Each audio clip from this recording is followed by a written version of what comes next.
Well, hello everyone and welcome to the January 2018 question and answer session. Now I know this video is long overdue. I know in a video I posted about 2 months ago I said it would be up in about 3 weeks time, but things have been busy and there's been plenty of comments for me to go through. So basically this question and answer session, you guys have been sending your questions in, either in the comment sections. Actually no, these are all pretty much from the comment sections. I've picked a selection of questions, mostly biasing towards ground school, because I'm probably going to do another question and answer session at the end of the various phases of flight training. So stick around, I will be doing announcement videos for those. So first things first, if you find that I don't answer your question specifically, one of two things has happened. Either I'm going to answer it in a separate video, or it's been answered before, or there's another question that someone else has asked, and it basically asks the same question just in a reworded format. There's a few questions I've got here that have come up about a dozen times. So on that note, let's crack on with the Q&A. And the first question that I picked out is from Boruto Shippuden, who has asked, do you know if I can start ground school while I am 17 years old? And as far as I'm aware, I don't believe you can start ground school until you turn 18. That being said though, there's nothing stopping you studying the material already in preparation for the exams, and you can apply to L3 CTS at the age of 17. Just make sure that they're aware of when you can start, because literally like the second you turn 18, you can start. So you can do the selection when, say, like 3 months prior to your 18th birthday, and that gives you enough time to get finance in order for the course. And then as soon as you turn 18, you can then start on the course, which means you can be in line to be one of the youngest pilots in the industry, potentially. So, next question we have from Ryan Perry. What should my body be like when I go for my medical? Super fit? What if I'm overweight? So, this is one thing that everyone will get stressed about, naturally. Not just your initial medical, also your renewals. It's completely understandable. You're going to see someone and they could ruin your career there and then.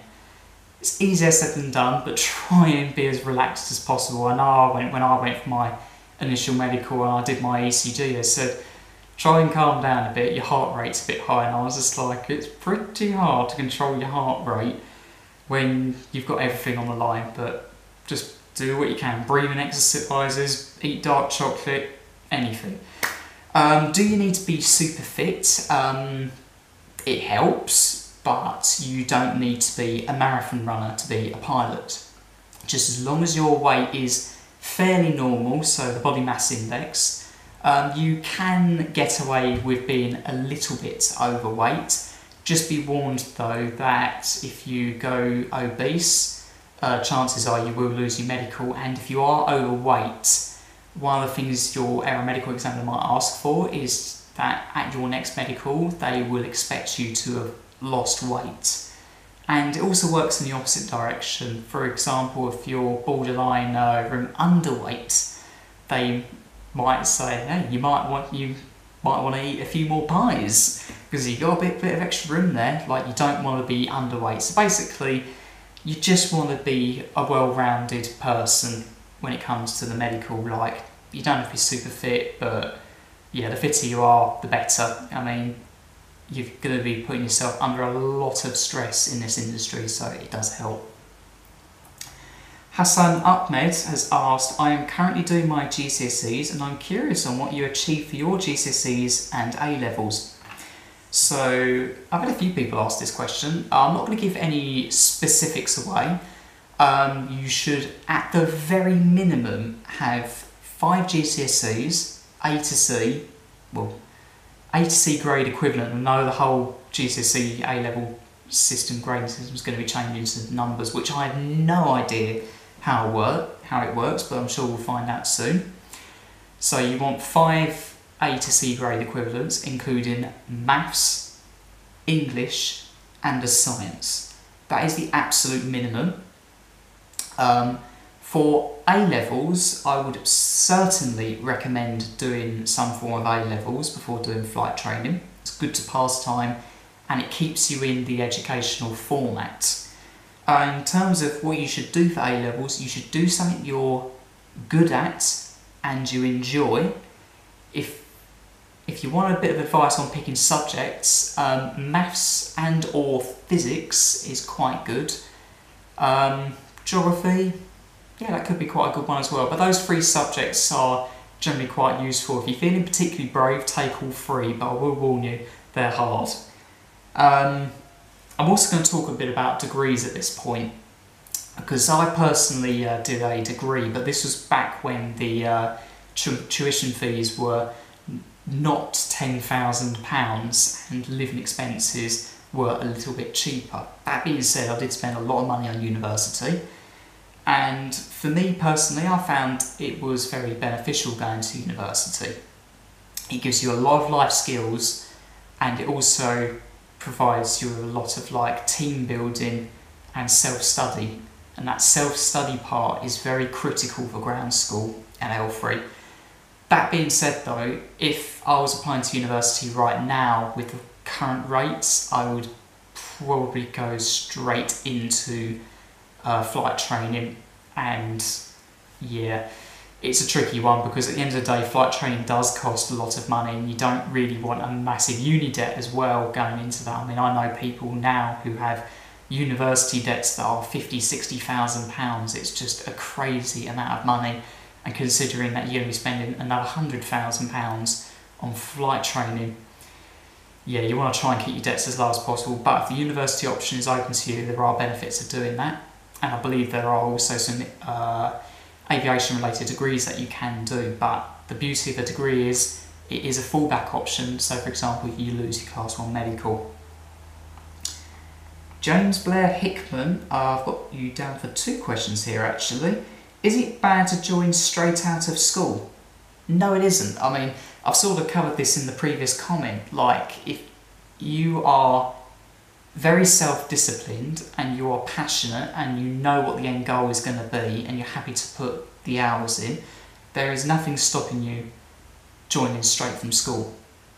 That being said though, one of the things I have observed in my time at ground school is the younger people, so the 18 to 20 year old bracket, they generally do have a slightly higher failure rate.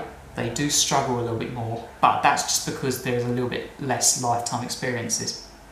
That being said, I've met some unbelievable 18 to 20 year olds who do not act that age. They act as if they're like mid-20s.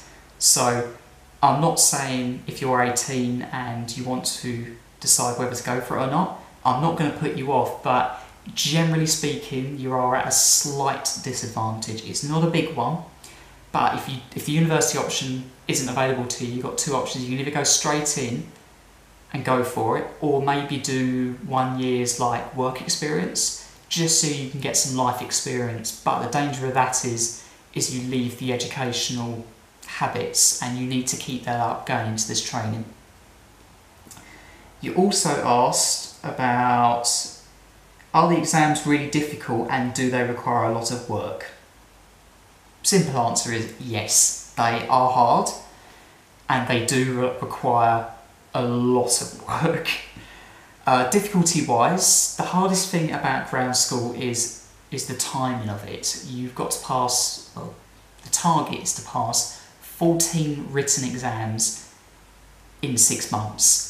That is intense. The way I would describe ground school is it's like doing a degree that's normally split over a 3-year period but crammed into 6 months. So it is difficult because of the timing issue, and if you do have to push back exams or if you fail some, you can take longer. People do get recourse, and some people do spend 8-10 months in ground school. I have heard of people spending a full 12 months in ground school. I mean, I do know one person who actually got about, I think it was 6 months in, and they decided to take 2 months off from ground school, and they're going to be returning to it at a later date just so they can get themselves recovered essentially, because it is very intense. Zeddy has asked, Whitetail integrated or MPL? Yeah, I've heard that question quite a lot. So basically there's two main routes for L3, and that is the Whitetail integrated course, and you've also got the multi-pilot's license, or MPL. And the MPL is you are already contracted with an airline. So the most common one at the moment is the EasyJet MPL. BA has also launched their MPL. Flybe's got one, Qatar's got one. There's quite a few MPLs.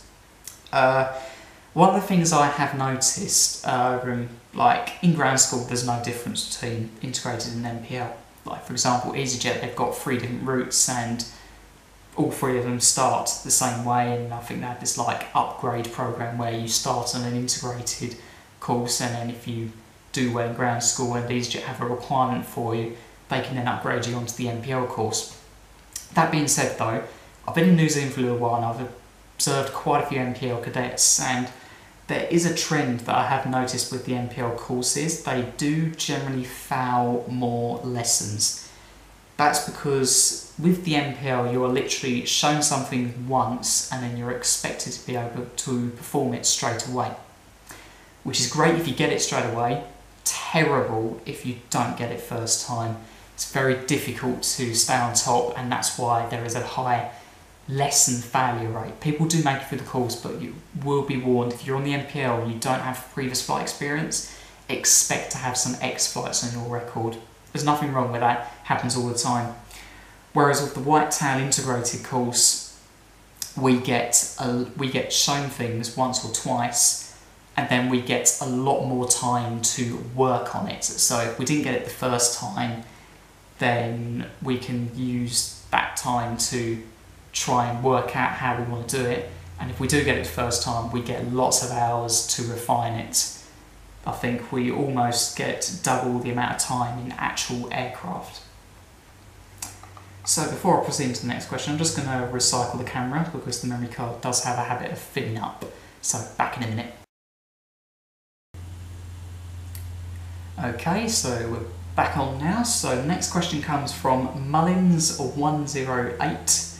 What is the best advice for you that you would give for the selection process?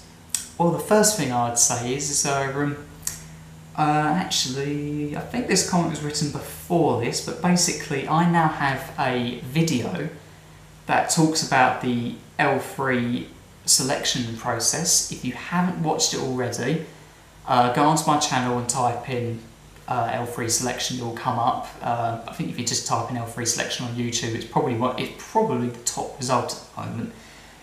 Very popular video, and there's a lot of good tips in that. That being said though, the next question comes from Southeast Fiberglasses Limited. It's obviously not a name, that's a business, but you did come out with a very good question. Can you recommend a suitable app for the aptitude test training / revision that helps towards the L3 selection? Now that I didn't cover in the selection video, so I'm going to cover it now. There's 2 softwares that I'm going to recommend. There's one that I've used, and that got me through the selection process, and there's another one that I have heard a very large number of people using. So this is not a sponsored video, so I'm just doing this because I want to help you guys try and get through the aptitude test, because it is a very hard phase of the selection process. So the first website I'm going to link you to is www.cockpitweb.com, and that's the one that got me through my selection. It's very similar to the L3 selection test, not exactly the same. There are a few other tests they throw in there, but if you can practice on that, you will probably get through the selection process. The other one I'm going to recommend is www.skytest.com, and this seems to be one that's coming up more commonly now, and it also includes some of the selection softwares that the airlines use. I know for a fact that BA has a aptitude test software that is very similar to one of the Sky Test software, so if you're going for the British Airways MPL scheme, that's probably the one to go for, because I know for a fact that that lines up quite well. You don't have to get an aptitude test software, but it does make you more relaxed on the day if you see something familiar in front of you. That being said, the aptitude tests do change on occasion. So don't bank on these tests being exactly the same as the ones that you've passed. You just want to get a rough idea on what these tests are going to be like. So, next question is from Pilot Jade. Are you allowed to video ground school during... hang on a minute. Are you allowed to video the ground school during flight school for revision purposes? Yeah, that's probably a bit of a sketchy area, because I think if you start videoing the ground school, then I think L3 might get a bit funny. That being said though, I am aware that people do record audio from the ground school classes, and you can use that as like refreshers for yourself. One of the things that we do a lot in ground school, so for example, a teacher draws a diagram on the wall. It's quite often they'll turn around to and say, hey, it might be worth grabbing a photo of this. So everyone pulls out their phones and grabs a photo. It's quite entertaining when there's like 20 of us trying to get a photo of the same diagram.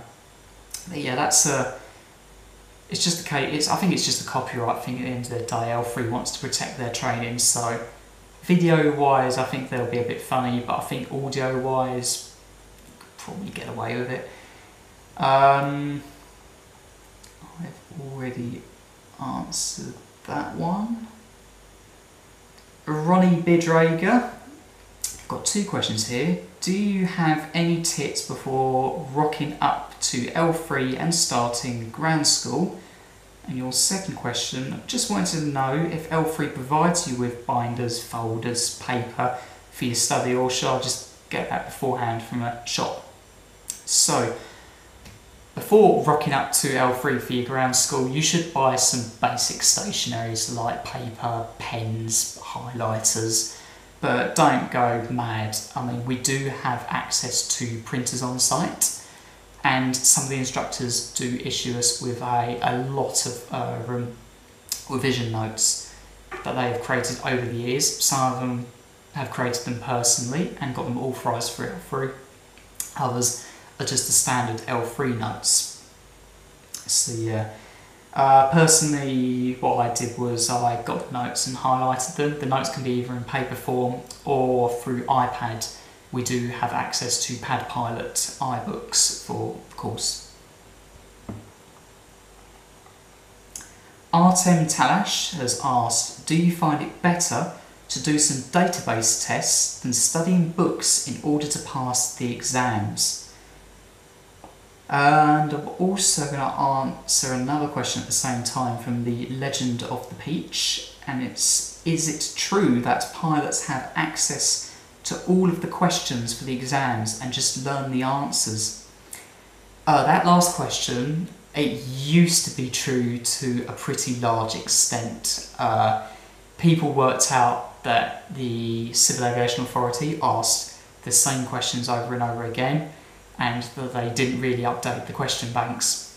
That has changed quite dramatically now.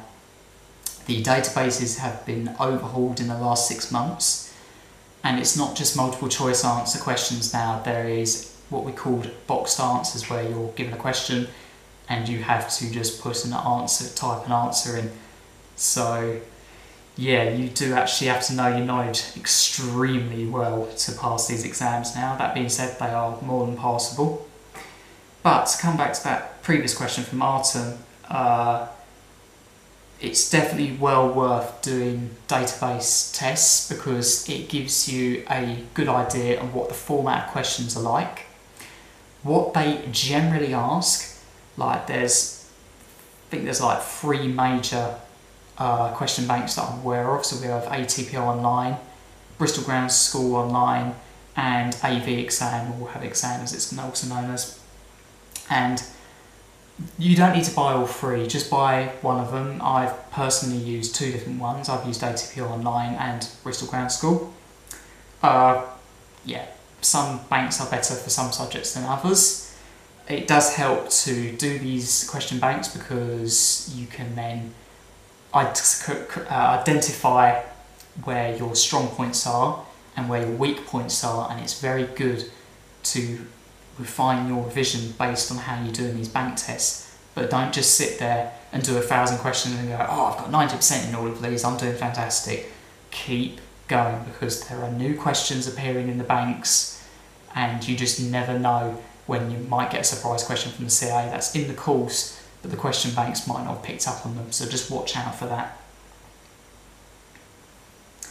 Jake Castle has asked, do you think going into the official exams with strong passes in the mocks made you overconfident for the real thing, or gave you a surge of confidence to allow you to relax into it and know you have the ability? It is very nice if you come out of the mocks and you've got a good mark, like say for example you come out and it's like 80 plus or even better in the 90s. It gives you a huge surge of confidence, especially in the first module, because you know you are capable of passing the exam. That being said, don't get overconfident, because quite often, sometimes the mock exams are easier. Most of the times they are harder, but on occasion the actual exam can be harder. So don't get overconfident, keep doing what you've been doing. If you can pass the mock, good chances that what you're doing revision-wise is working. So keep that going until the real exam. Usually you get a week in between the mocks and the real thing. So that being said though, if you don't pass the mocks, don't worry. You still have plenty of time to get your revision on track for the real thing, and if worse comes to worse, you can postpone an exam to the next module. Just be careful in doing that though, because if you do that too often, you will probably get recoursed. And I've got one final question, and it's a question from Jay Richardson, and just about probably everyone that's been watching my videos who's interested in the course has asked this. What financial avenues are there for this course? And yeah, it's very tricky, because at the end of the day you've got to raise pretty much £100,000 for this course, and if you're not minted like 99% of the people on this planet, you can't just grab your wallet and just go £100,000, there you go, free, job done. Chances are you've got to secure a loan of some kind. Recently, well, within like the last 12 months, the pilot loans that used to be available for pilots, securing against property, those have become, how should we say, temporarily unavailable. And basically the problem is the regulations on the banks are being tightened on what's known as high risk loans, and unfortunately us pilots, trainee pilots, fall into the high risk category. So even if we can provide security for the loan, it's very difficult to get it. That being said, it is possible to pay for this course. Like, my advice would be is contact a financial advisor and ask them what avenues are available. I mean, I'm saying exactly like L3 on their website, because that's exactly what it says for word. Contact your financial advisor, ask them what options are available. You've got a few options. You can either ask either rich friends or family to offer you a loan, and I'd appreciate that everyone doesn't have that available to them. If you don't have that available to you, or you can't get the full amount, try and save every penny you can as early as possible.